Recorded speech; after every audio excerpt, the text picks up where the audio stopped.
J'en ai plus, j'ai oublié d'en acheter ou encore pas besoin de capote, je suis clean. En plein ébat sexuel, on se rend parfois compte qu'il n'y a pas de capote à disposition. Et pendant que certains se restreignent, d'autres prennent le risque de ne pas se protéger.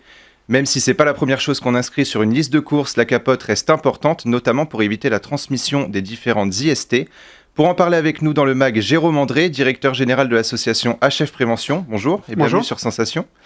L'année dernière, Le Parisien publiait un article où il dévoilait que 2650 personnes découvraient chaque année en Île-de-France être séropositifs.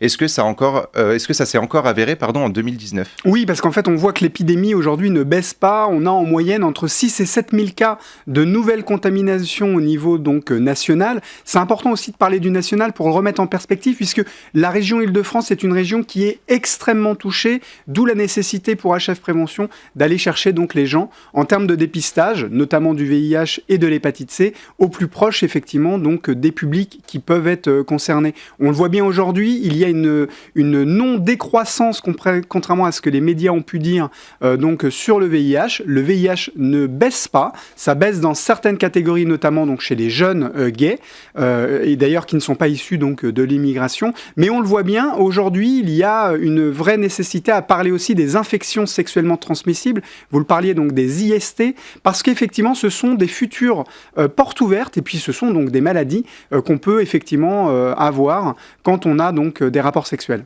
On le dira jamais assez, il existe différents moyens de protection lors d'un rapport sexuel pour éviter de contracter le VIH, les IST et les hépatites. Au-delà de ça, l'absence de protection peut entraîner IST et hépatite. Certains minimisent les IST tout simplement parce qu'elles se soignent facilement, enfin plus facilement que le VIH en tout cas. Mais quels sont les dangers si on ne se perçoit pas assez vite qu'on est porteur d'une IST ? Alors l'histoire, c'est que les infections sexuellement transmissibles ne sont pas toujours symptomatiques, c'est-à-dire qu'on ne va pas forcément voir qu'on est porteur ou qu'on n'est pas porteur, d'où la nécessité chez les hétérosexuels de se faire dépister au moins une fois par an, et puis chez les hommes qui ont des relations sexuelles avec d'autres hommes, donc les gays, les bis, et puis aussi les hétérosexuels qui ont des rapports sexuels avec d'autres hommes, d'aller beaucoup plus souvent au dépistage. En moyenne, on préconise une fois tous les 3 mois.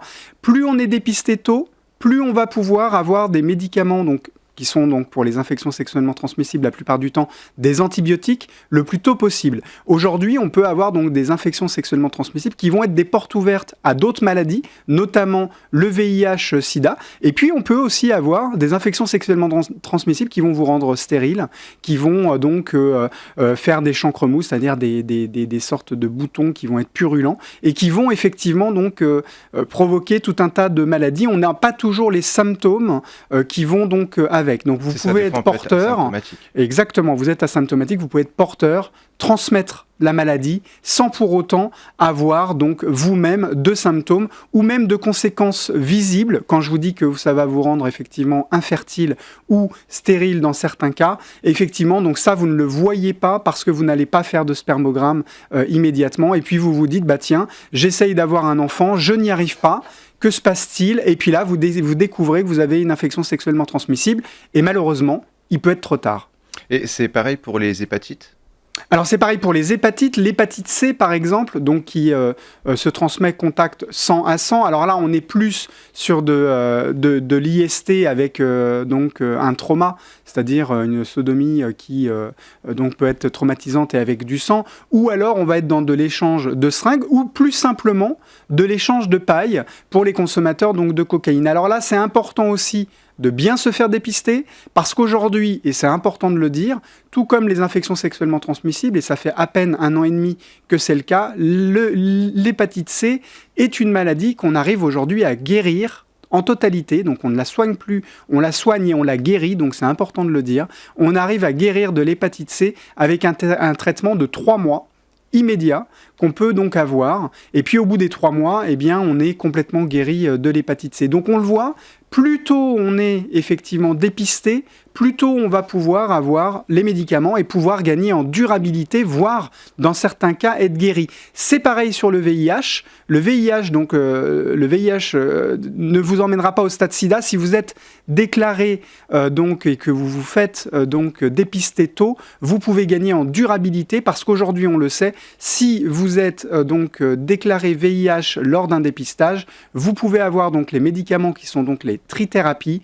Et grâce à ces trithérapies, vous allez devenir potentiellement non contaminant. Donc vous pouvez être porteur de la maladie, ne jamais l'avoir déclaré, c'est pour ça que vous n'êtes pas au stade sida, et puis ne plus transmettre si vous êtes traité pour le VIH et que vous devenez en charge virale indétectable. Donc c'est important de le rappeler.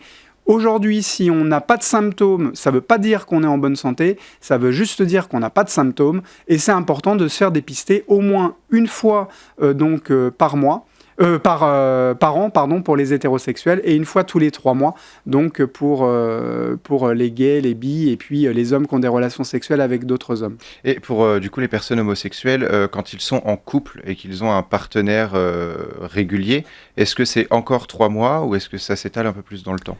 Alors tout dépend effectivement de la politique qu'ils ont, entre guillemets, sur leur couple. On va plutôt parler de rapports sexuels répétés. L'idée, c'est de dire plus on a de partenaires, plus on prend de risques. C'est mécanique. Plus vous rencontrez de gens, plus vous allez prendre de risques. Et à partir de là, vous allez pouvoir donc avoir accès rapidement au dépistage. Aujourd'hui, il y a tout un tas d'outils qui sont à disposition pour se prévenir. Vous l'avez dit, il y a donc le préservatif, il y a notamment le fait d'utiliser par exemple beaucoup de gel, il y a maintenant la PrEP pour certains gays et certains publics cibles, donc qui sont une prophylaxie pré-exposition. Il y a aussi le fait d'aller au service des urgences quand on a pris donc un risque pour avoir le traitement post-exposition. Et puis il y a aussi tout un tas de formes de dépistage.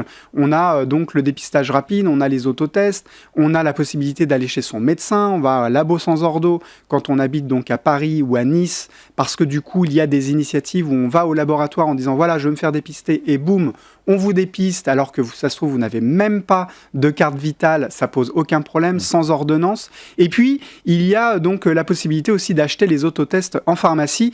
Quoi qu'il en soit, pour se protéger, que ce soit en amont ou se faire dépister, il y a une seule chose à savoir, c'est l'application TUP.